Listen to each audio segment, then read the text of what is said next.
Bienvenue à toutes et à tous, mesdames et messieurs, chers frères et sœurs. Vous êtes donc dans le cadre de votre émission Intervention surnaturelle, mais aujourd'hui nous avons une édition spéciale.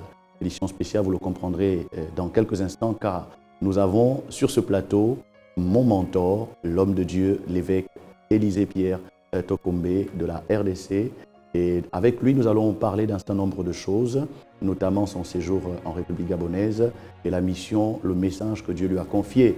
Je voudrais donc vous souhaiter la bienvenue et vous dire que vous allez écouter de très très bonnes choses. Alors préparez-vous. Je voudrais avant toute chose que nous puissions prier. Seigneur, nous te recommandons cette émission. Nous croyons que ta main est posée sur chaque homme, chaque femme, chaque auditeur, chaque ami de Facebook, de YouTube. Que ta grâce, ta bénédiction se manifeste tout au long de ces moments que nous voulons passer. Étends ta main et accomplis ton plan pleinement au milieu de nous. Au nom de Jésus. Amen. Merci encore d'être avec nous. Alors, je voudrais simplement me tourner du côté de l'évêque. Bonjour évêque. Bonjour. J'espère que tout va bien. Comment vous vous sentez aujourd'hui? Non, tout va très bien, merci. Je passe un très bon séjour entre les bonnes mains. Gloire à Dieu. Alors, l'homme de Dieu est arrivé au Gabon dans un cadre d'abord privé, mais Dieu a permis que les projets que nous avions puissent se concrétiser pendant ce séjour. Est-ce qu'on peut déjà revenir un temps soit peu sur l'intervention, le message de dimanche au centre d'adoration Hermon? Oui, au centre d'adoration Hermon, nous avons eu comme message le vase de terre qui contient le trésor. Donc le trésor dans des vases de terre. Et ce message nous a conduit à nous identifier, nous qui ne sommes que des hommes.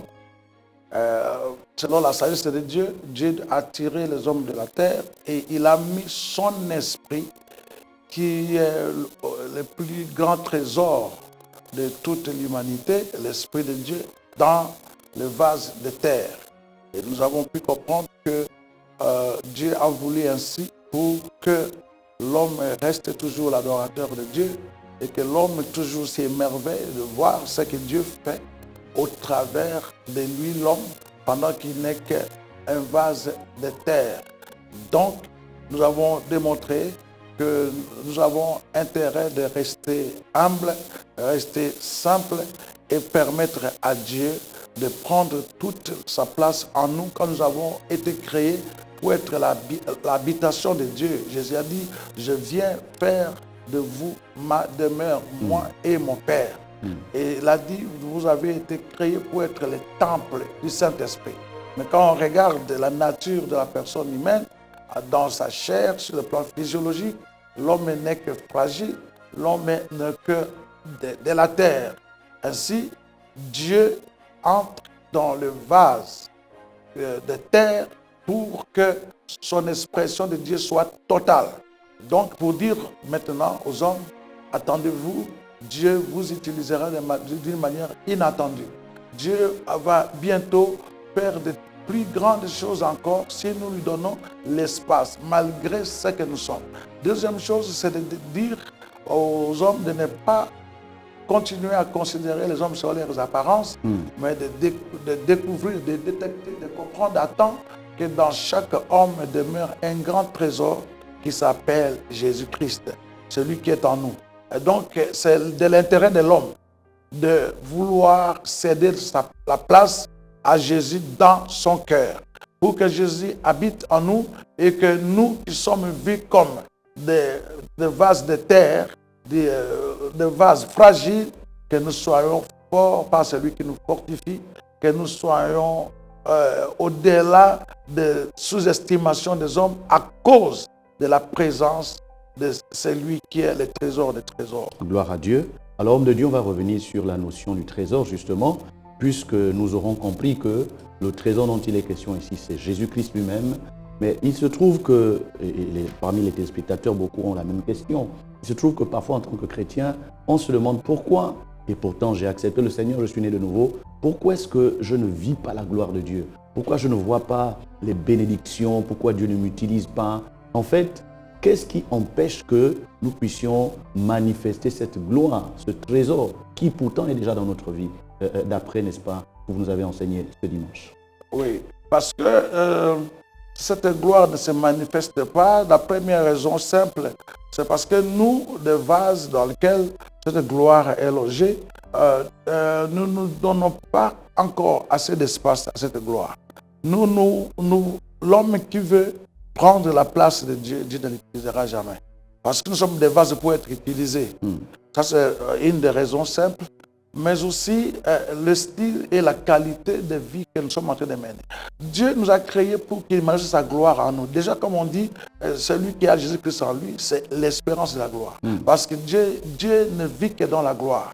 Mais lorsque nous recevons ce trésor en nous et que nous ne marchons pas, nous ne nous conformons pas, nous ne vivons pas selon les exigences de cette présence en nous, ça crée une frustration qui ne permet pas à ce trésor de se manifester. Parce que si ce trésor se manifeste, les gens vont redouter. Ils vont dire, mais c'est quoi? Comment une telle gloire, mais c'est mêlé de déchets. Et voilà pourquoi beaucoup de gens ont Jésus, mais Jésus n'agit pas. Jésus nous a avertis, il a dit, l'Esprit viendra, ne l'attristez pas.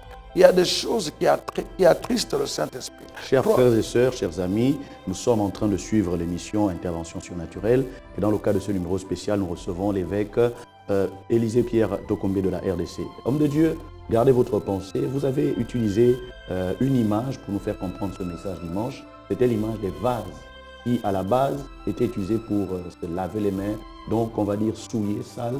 Mais c'est pourtant à travers ces vases-là que le vin nouveau devait sortir pour permettre que la fête ne s'arrête pas. Je voudrais que vous reveniez un tant soit peu sur cette notion qui est pour nous très très importante. Oui, nous avons illustré cet exemple de Jésus qui a été invité dans les noces à Cana, selon l'évangile de Jean, Jean 2, versets 1 à 11.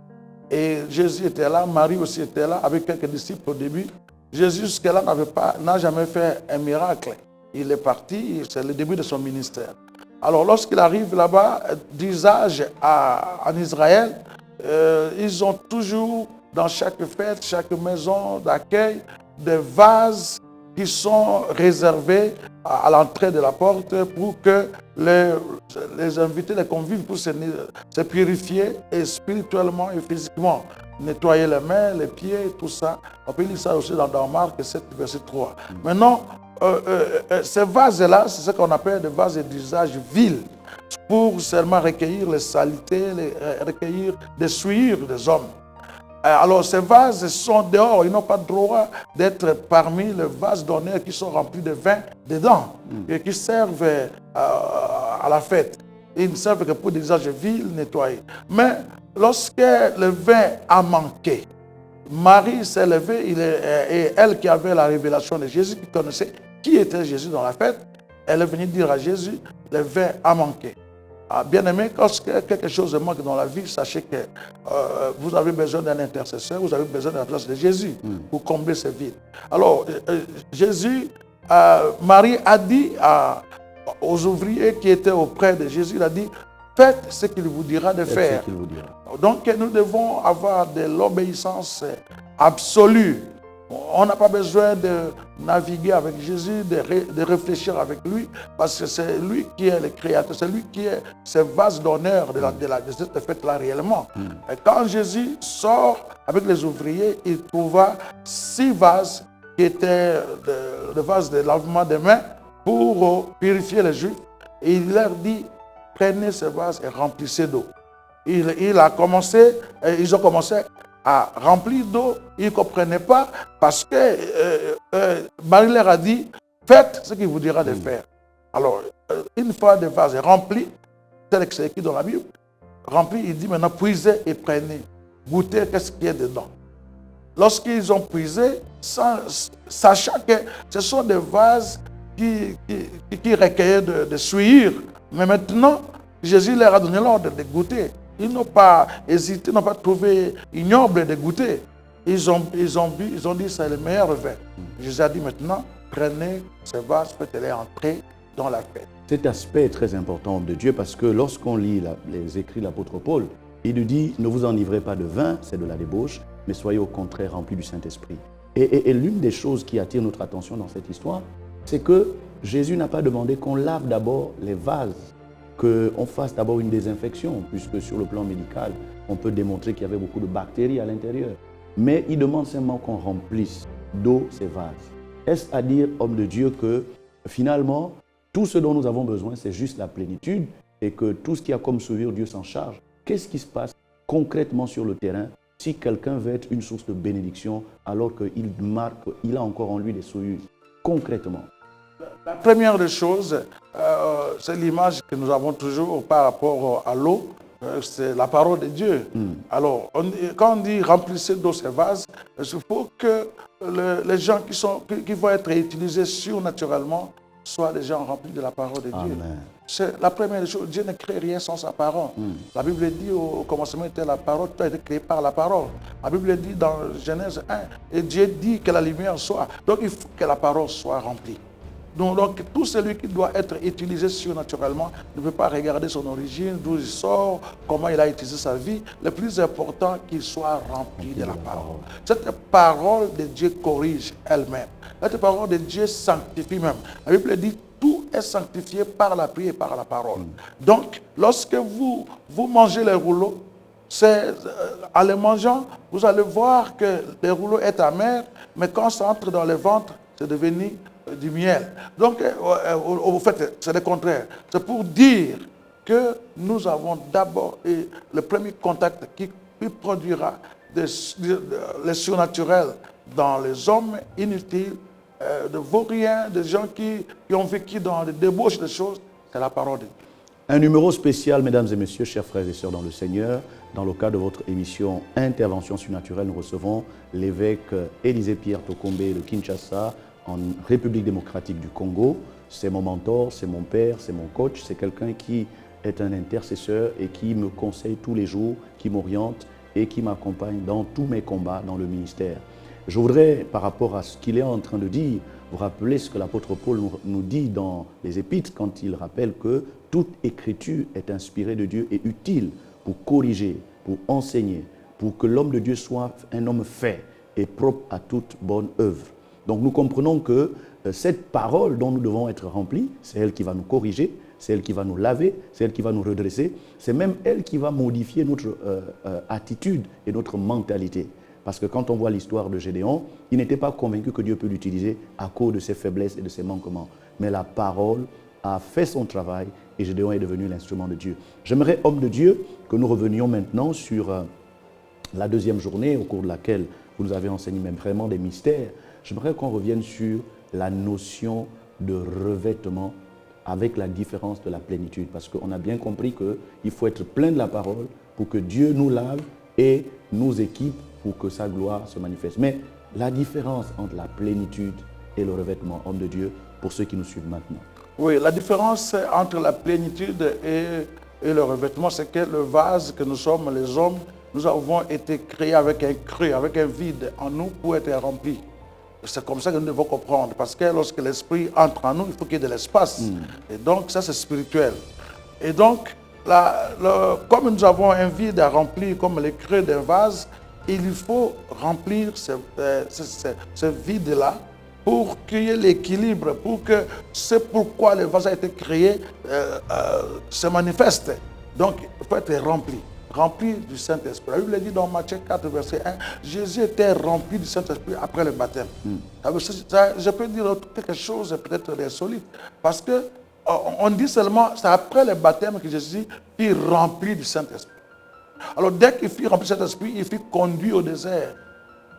Et dans le verset 13e, on dit, lorsqu'il a fini ses 40 jours de jeûne, il fut revêtu maintenant du Saint-Esprit.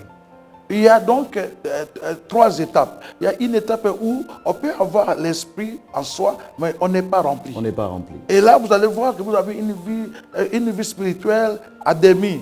Ouais, il y a des jours où vous êtes fort pour prier, il y a des jours où vous êtes faible, il y a des jours où ça ne passe pas les choses de Dieu. Parce que vous n'êtes pas plein, il y a encore de place pour la distraction, pour d'autres choses. Alors maintenant, quand vous êtes rempli, vous ne vous conduisez plus.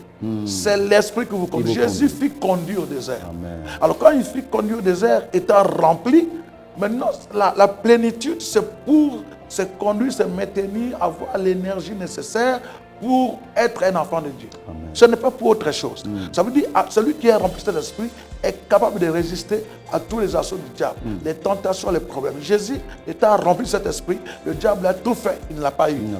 Parce qu'il n'y a pas d'espace pour mettre. Quand tu es trop rassasié, tu vas encore mettre une cuillère de plus. C'est ça la plénitude. Donc, lorsque vous voyez une vie chrétienne monte, descend, tout ça, parce qu'il y a un problème de plénitude. Jésus a dit, une force est sortie de moi. Ça veut dire que la plénitude a diminué. Pourquoi vous allez voir à la suite qu'il est parti à la montagne pour chercher encore à être rempli. Mais maintenant, le revêtement, c'est quoi? C'est que dans le mot, c'est revêtir de cet esprit, il y a un mot vêtement qui est là. Ça veut dire que cet esprit qui vous a rempli, maintenant vous pouvez poser des actes comme un chrétien, vous pouvez résister, vous êtes puissant dans la prière, vous pouvez tous faire.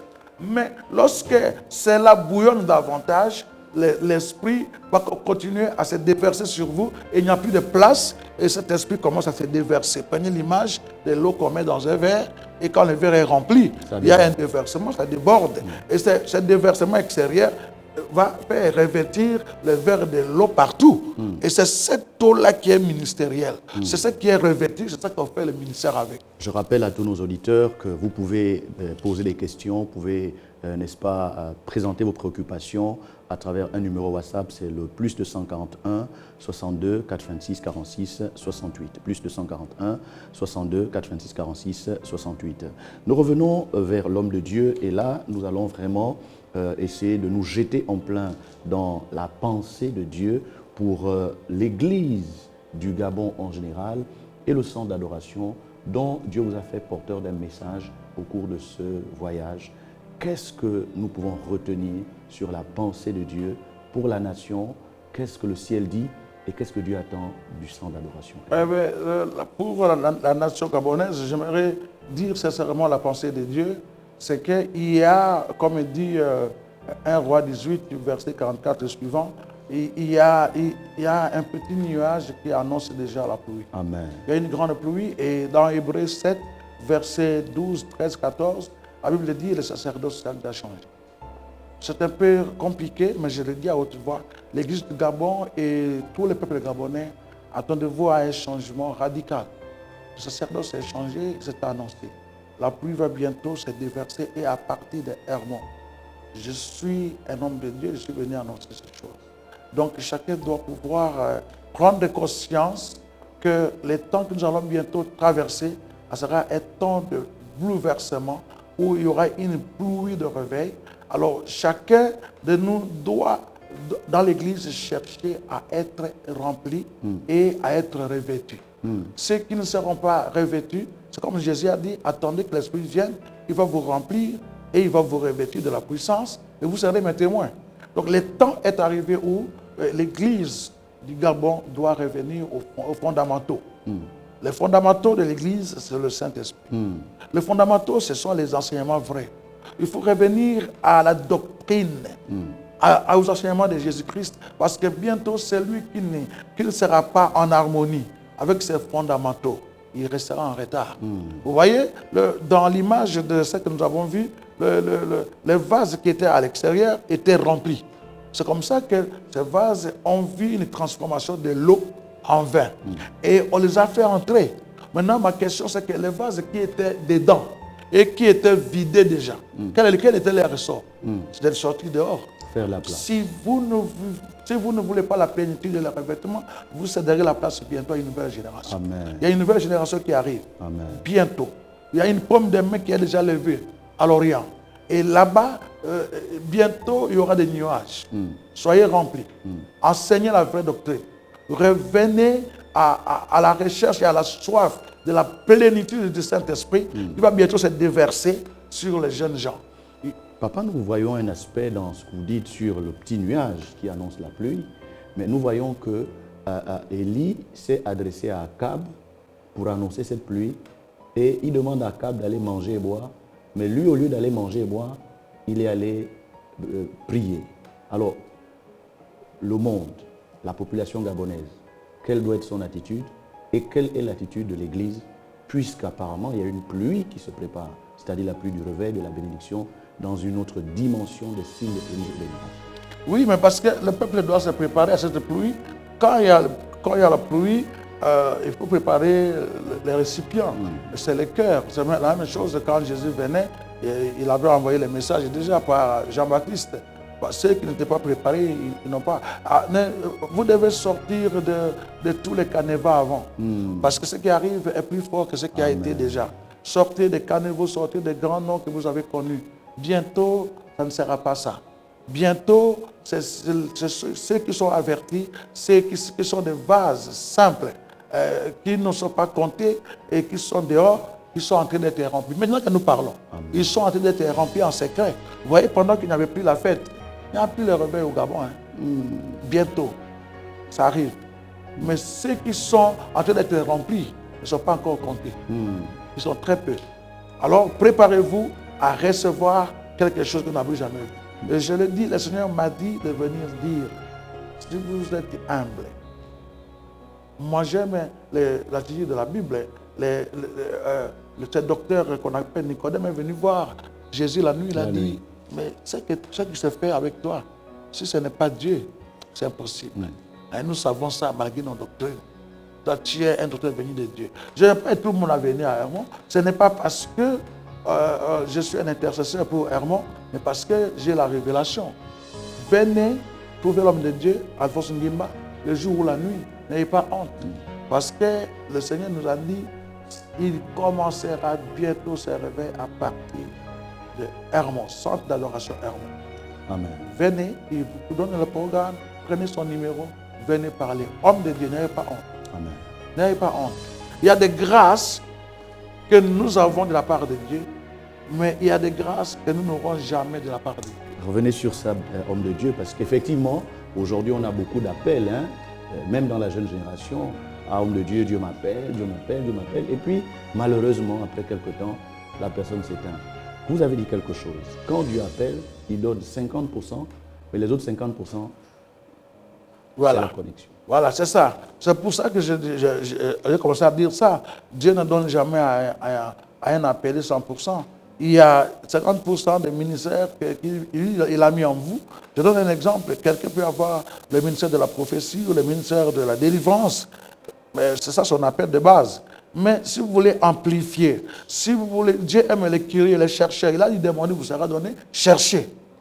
Vous devez dire, je suis en train de rassembler les gens, je suis en train avec la délivrance, mais les gens ont besoin aussi de la prophétie, les gens ont besoin aussi de la guérison, les gens ont besoin aussi de ceci, de cela, alors que moi je n'ai eu que ça. C'est bon d'appeler les gens à venir prêcher, mais aussi d'aller chercher chez les gens où Dieu a investi cela. Il y a ce que Dieu te donne, il y a ce que Dieu ne te donnera jamais, mais il te donnera par les hommes. Amen. Si quelqu'un qui a le ministère de la prophétie t'impose les mains, tu t'humilies et tu les fréquentes, la prophétie se transfère. Amen. Et ça vient chez toi. Maintenant, tu commences à voir que tu as la délivrance et la prophétie. Les deux. Mais la prophétie ne vient pas de Dieu, ça vient d'un homme. Amen. Les gens comme Alphonse Ngimba, si tu ne le côtoies pas, tu vas les critiquer. Ouais. Tu vas croire que c'est de la magie, tu vas croire que c'est... Sinon, il faut les côtoyer, il faut avoir le courage de dire, moi j'ai vu au Nigeria Chris Oyakilome, quand il a vu la sortie de Tibi Joshua, qui était contesté, il a dit, mais moi j'ai besoin de miracles, j'ai besoin d'ajouter à mon ministère les miracles. Mais cet homme fait les miracles, moi j'ai prié Dieu, il est parti, il s'est agenouillé et il a été impacté. Ce n'est pas Dieu qui donne les dons des miracles là. Ça, c'est le transfert. Vous êtes en train d'ouvrir là un pan très important parce que notre mentalité au Gabon a toujours été je ne vais aller que vers quelqu'un qui est parfait, qui n'est pas critiqué, qui fait l'unanimité. Et on s'est privé de beaucoup de grâce. Qu'est-ce que, en fait, par rapport à votre expérience, qu'est-ce que vous nous donnez comme conseil, surtout à la jeune génération qui désormais aura une grande responsabilité? Comment est-ce qu'ils doivent se comporter vis-à-vis de quelqu'un qui a une grâce particulière et qui doit s'ajouter à leur vie? Oui, mais c'est ça. Il faut détecter, il faut... déjà, c'est pour ça que nous devons avoir cet esprit. Mais j'aimerais seulement mettre un accent sur quelque chose. Il n'y aura jamais, au Gabon et dans le monde, jamais un homme de Dieu qui vient impacter ces gens par Dieu lui-même et qui fera l'unanimité. Jamais. Il doit être contesté. Notre Seigneur Jésus a été contesté. On l'a appelé même Belzéboul ou comment. Belzébul, voilà. Voyez? Donc c'est pour dire que vous devez avoir le discernement, vous devez avoir les résultats, vous devez avoir la vie de la personne. Ouais, vous étudiez un peu la vie de la personne, n'entrez pas dans la masse. Parce qu'on dit à Alphonse Ngimba, c'est ça, Alphonse Ngimba, c'est non, viens, côtoie, viens à Hermon, vois ce qu'il fait. Des fois, tu seras désillusionné de dire, oh, mais ce qu'on voyait dehors et ce que nous voyons. Moi, j'étais une fois missionnaire dans le ministère de combat spirituel à Lagos, et Brahma et Papa Lang, ils sont venus là-bas. Et puis, ils m'ont demandé est-ce que je peux les amener chez Tibi Joshua. J'ai dit non, celui-là est critiqué ici, il n'est pas. Ils ont dit, ils se sont mis à rire. Ils disent, mais nous aussi, On nous critique. dans notre pays, là, on nous critique, on nous dit que nous sommes des magiciens. Toi, est-ce que nous sommes magiciens? Tu es avec nous? Tu dors avec nous? Est-ce que nous sommes magiciens? J'ai dit non, mais c'est la même chose aussi. Il faut d'abord aller voir sur place. Hein, comme un Nicodème, aller voir sur place. Il ne faut pas prendre des distances. Faut pas, et la perfection n'est pas. Dieu dans la grâce, ce n'est pas ce que nous sommes qui attire Dieu. C'est ce qu'il voit en nous qui attire Dieu. Et c'est comme ça que vous ne pouvez pas dire, parce que j'ai entendu dire ceci, cela, et cet homme n'est pas de Dieu. Non. Approchez et voyez qu'est-ce que Dieu a qualifié dans la personne. Moi, j'invite tout le monde. Moi, je quitte le Congo. Je ne peux jamais passer au Gabon, ici, à Libreville, sans jamais être au centre d'adoration Hermon. Pourquoi? Parce que c'est depuis des années que j'ai joué cette fidélité. Et il y a des promesses sûres qui se passeront à Hermon. Quel que soit le temps, quel que soit le moment, vous devez savoir que c'est ici la source qui se passe. Je le parle sans sentiment. Dieu va bientôt déverser un grand réveil. Venez, prenez contact avec l'homme de Dieu. Le Seigneur reconnaîtra votre humilité et va vous équiper de ce que vous manquez. Amen. Plus de 141 62 86 46 68, plus de 141 62 86 46 68, c'est le numéro à partir duquel vous pouvez nous envoyer une note vocale, un SMS. En tout cas, vous pouvez appeler l'homme de Dieu afin qu'il puisse, n'est-ce pas, répondre à vos préoccupations, répondre à vos questions, mais aussi et surtout vous accompagner dans la prière par rapport à un certain nombre de requêtes et de défis qui sont les vôtres. Je rappelle que l'émission, c'est Intervention surnaturelle, mais aujourd'hui, nous avons un numéro spécial car je reçois mon mentor, mon père, l'évêque Élisée-Pierre Tokombé Elonga de la RDC. C'est un homme rempli, c'est un homme de la parole, c'est un théologien, c'est un professeur de théologie, c'est un homme de la délivrance. Dans tout Kinshasa, tout le monde le connaît. C'est quelqu'un qui est rigoureux dans la parole, mais qui est rempli d'amour et de compréhension devant n'importe quelle situation. Je voudrais donc, au moment où nous sommes en train de terminer cette émission, vous encourager à rentrer en contact avec nous pour que nous puissions, n'est-ce pas, répondre à vos préoccupations. Alors, il y a quelqu'un qui se dit, bon, j'ai envie de soutenir, j'ai envie de faire une offrande, j'ai envie de faire un don pour que l'œuvre du centre d'adoration Hermon, l'œuvre de l'apôtre Alphonse puisse avancer. Vous pouvez le faire par mobile, cash, c'est-à-dire au 074 80 85 85. C'est un numéro de Airtel Money. Voilà, 074 80 85 85. Je rappelle que cette émission, vous la suivez par YouTube, soit à travers l'église Centre d'adoration Hermon, le compte YouTube de l'église, ou à travers le compte YouTube de Télévision Hermon. Vous tapez seulement Télévision Hermon et vous aurez, n'est-ce pas, accès à cette émission. Nous sommes en train de terminer, papa, en 1 minute. Qu'est-ce que nous pouvons recevoir comme étant votre dernier message au moment où vous êtes en train de repartir dans votre pays? Ça va vous étonner, mais je vais vous donner une révélation. Vous savez que le plus grand génie de la mer est dans les lits du Gabon, du monde entier. Et puis donc, le vrai réveil spirituel, si ça ne commence pas au Gabon, ça ne va pas aller. Ça ne va pas aller. Parce que le génie s'est déplacé. Ça, ce sont des révélations. Le génie des eaux dans le monde, à tous les océans, les mers du monde entier. Allez, ce que je dis là, il y en a qui connaissent avec moi. C'est loge ici, au Gabon, dans la mer de Libreville. Alors, Église, préparez-vous bien, parce que c'est cette emprise sur ces génies qui amène le revers dans le monde entier. Amen. Et ça part du Gabon. Donc vous ne regardez pas les choses avec les yeux. Regardez avec l'esprit. Donc revenez, contactez l'homme de Dieu. Je pars au Congo avec une pensée certaine qu'il y a quelqu'un qui a compris que la saison est en train de changer. Amen. Et on doit se préparer. Et pour cela, il faut contacter les veilleurs, ceux qui sont en train d'observer les signes d'accomplissement. Et donc, ils vont avertir le roi.